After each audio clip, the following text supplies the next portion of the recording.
Iran ఆర్థిక వెన్నుముకను విరిచేందుకు America అధ్యక్షుడు Donald Trump master plan సిద్ధం చేస్తున్నారా?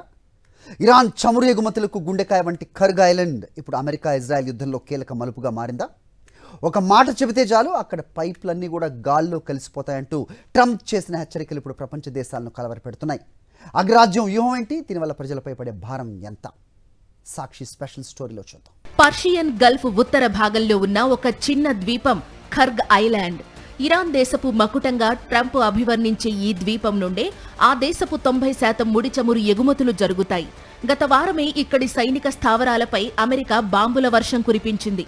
ఇప్పుడు ఏకంగా చమురు మౌలిక సదుపాయాలను ధ్వంసం చేస్తామని లేదా ఆ ద్వీపాన్నే తమ ఆధీనంలోకి తీసుకుంటామని ట్రంప్ హెచ్చరిస్తున్నారు. కేవలం 5 నిమిషాల నోటీసుతో అక్కడి వ్యవస్థను తుడిచిపెట్టగలమని ఆయన ప్రకటించడం పరిస్థితి తీవ్రతను చాటుతోంది.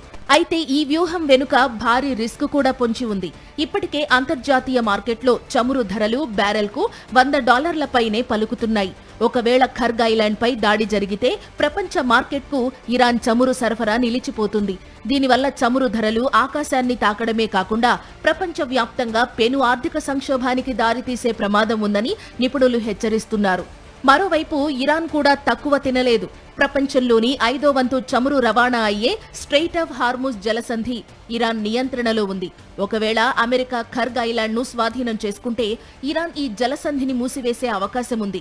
అదే జరిగితే ప్రపంచ ఇంధన సరఫరా వ్యవస్థ పూర్తిగా స్తంభించిపోతుంది. ఇప్పటికే 2500 మంది అమెరికా మెరైన్ దళాలు మధ్యప్రాచ్యానికి చేరుకోవడంతో ఖర్గ్ ఐలాండ్ స్వాధీనం దిశగా అడుగులు పడుతున్నాయా అనే అనుమానాలు బలపడుతున్నాయి. యుద్ధం కేవలం క్షిపణులకే పరిమితం కాకుండా చమురు రాజకీయాల వైపు మళ్లుతోంది. ట్రంప్ తన హెచ్చరికలను అమలు చేస్తే అది ఇరాన్ పతనానికి దారితీస్తుందా లేక ప్రపంచ ఆర్థిక వ్యవస్థను చిన్నాభిన్నం చేస్తుందా అన్నది ఇప్పుడు $1 మిలియన్ ప్రశ్న.